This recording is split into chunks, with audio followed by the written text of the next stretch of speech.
Hey guys, I'm Cory Loeffler from Soldotna, Alaska. I build duck, goose, and sandhill crane calls. I've worked with Sitka gear for about 10 or 11 years now. I spend a whole bunch of days in the field chasing all things big game, waterfowl, and fishing in the summer.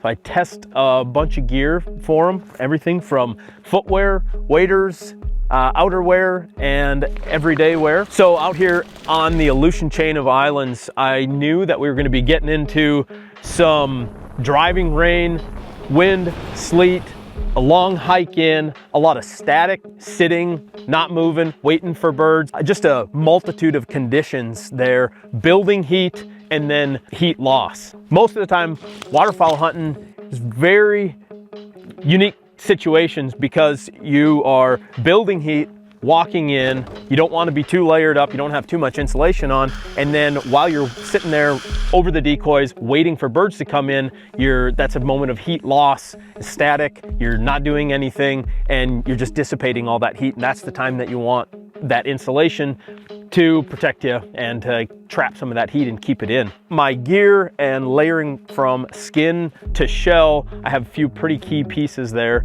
that I wanted to hit with this system in order to keep me comfortable and keep me out there longer. All right, getting started with base layers. So let's go. Core Merino, 120, right here.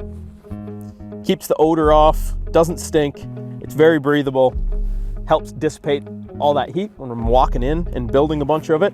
Gradient pants, high loft Berber fleece.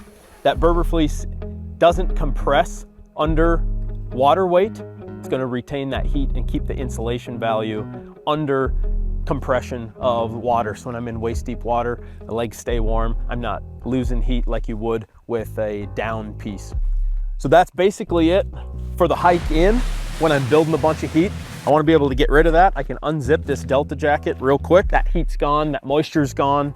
In the case, after we get the decoys set up and I'm hiding, the duck oven comes out. So maximum amount of insulation in this thing.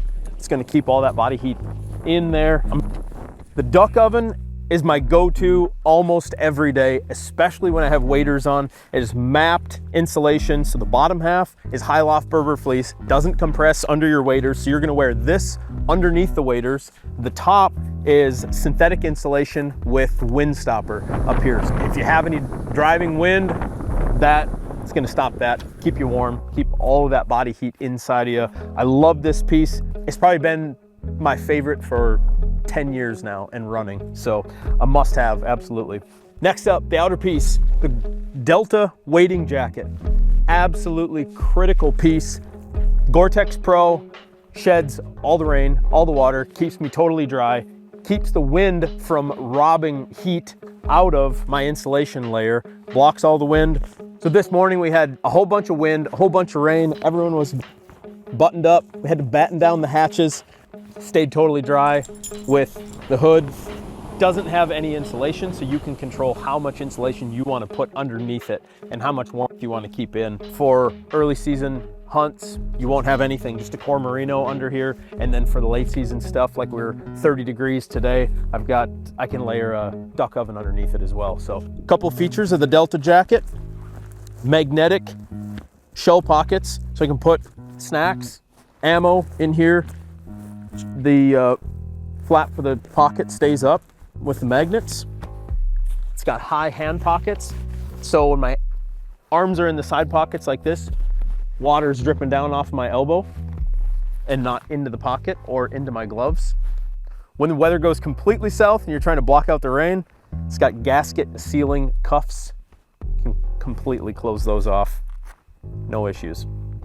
Very versatile piece, awesome shell to have with in the pack, and if conditions are right and you want to take it off, packs up super small, so you can put it in your pack and get it out of there without having to wear it if you don't want it. So today I grabbed my timber pack to carry all my goods out into the field, into the ocean.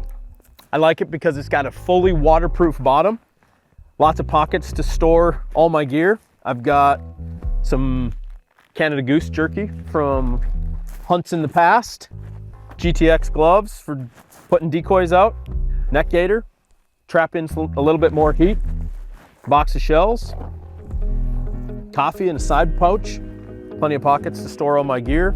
I like the pack because it hikes well. It's got a waist belt and cinching shoulder straps, so I can balance out a whole bunch of weight when I put birds on the bird straps and hang them off of here, so I can carry in a bunch of shells and ammo and weight on my pack, and distributes that weight very nice. So I've been a part of the SITKA product testing field team for over 8 years. I've had input and involvement with the very first wader, the inception of the Gore-Tex, SITKA Gore-Tex wader. And the king of all waterfowl pieces right here, the Ventlite Gore-Tex wader. I'm Gore-Tex from head to toe. These new boots, new Ventlite boots, absolutely awesome. They're super lightweight. They hike very well. They fit my style of hunting perfect because I'm on the go all the time. I get bored real quick, so I gotta go check new things out. I love exploring, and I can hike 2-3 miles with these, no problem. They don't feel like traditional waders at all. They're super comfortable to wear. They're breathable. I absolutely love the new Ventlite waders. So that wraps up my system. The weather's gonna get real gnarly the rest of the week. It's probably gonna change a little bit, but we're gonna get after it again. We gotta pack up, head down the road. There's more hunting to be done. The sun's still up. We only got a few hours left. See you later.